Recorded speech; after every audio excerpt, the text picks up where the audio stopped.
104.5 The Team, your home for New York sports. Former Knicks head coach. I guess he was kind of the head coach. Sure, if that's what you want to call it. I mean, 1 year. Puppet in charge.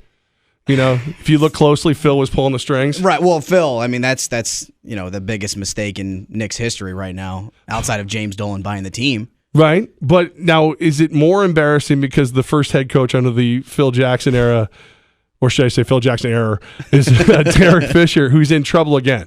At least start by saying everybody's okay, right? So I feel comfortable making it's like when your friend falls. Yeah. You good? Dude, go for it. I mean, yeah. This is a mistake upon mistakes, obviously from a life standpoint. But like you said, now that nobody's hurt, it's Derek Fisher. He's been in such a tailspin. No pun intended. But yeah, I mean, go ahead. Right. So he goes out to dinner with his girlfriend. What is it?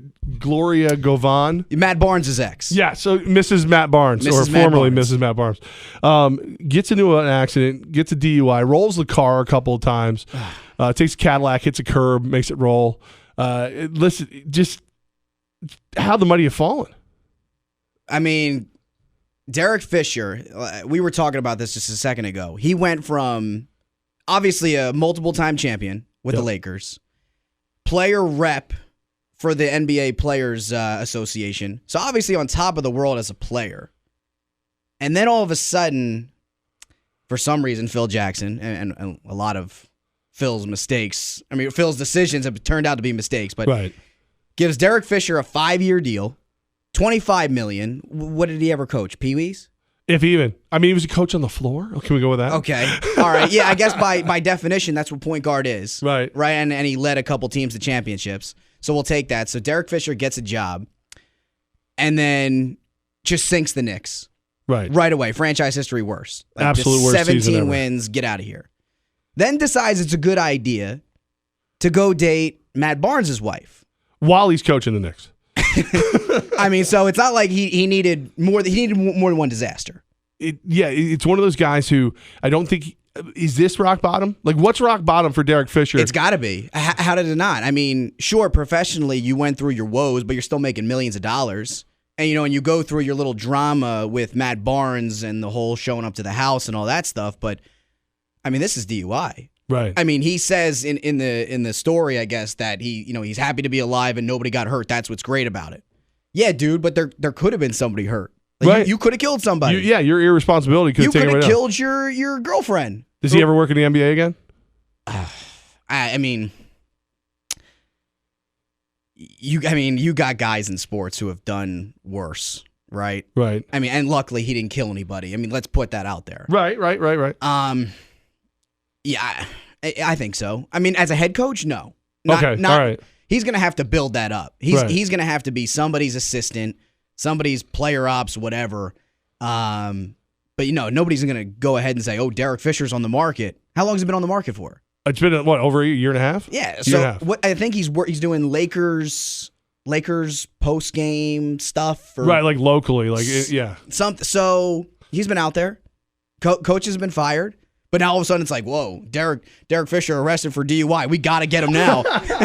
Well, he's making headlines. You got to get the headlines, right? I guess any publicity is good publicity. Is that where we go with this? No, I don't think he gets a job anytime soon. And here's the question. So I'm just curious. Do you think that he's not getting a job, a bigger job, because hey, you're making $5 million a year to not? You're not really in any kind of rush to look, but is there a chance that if he went full court press, pun intended, to try and get another gig, does he get one? Because he had Phil reach out for him. That's the reason he got the Knicks job. He only got the Knicks job because Phil shows up with New York and he wants to run the triangle. So he's like, who better to run it than my point guard who won a couple championships? But clearly that didn't work. Carmelo's like, what's the triangle? I only know the dot where I shoot and score every time down every time down the court. So unless he sells some team on this triangle idea, what else does Derek Fisher have? He hasn't proven he can win. Where does he go? What situation right now do they say, okay, we bring in Derek Fisher, we're making the playoffs, we're contending? Where is that? No, I don't see it. So I don't know. And that's a good point too. He brought him in because, all right, this is my point guard who ran the triangle for me, and he fought him and didn't want to run the triangle. What does that say?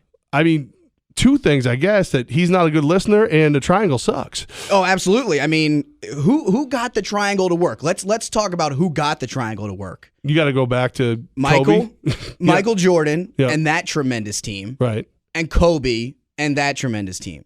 You're going to go ahead and install the Derek Fisher, first-time head coach, triangle with the Knicks? Yeah. Who do the Knicks have? They don't have Kobe or Mike. Carmelo is a far cry from even, I mean, that sentence shouldn't even be together. Kobe, Mike, Carmelo. I mean, you don't put them in the same sentence.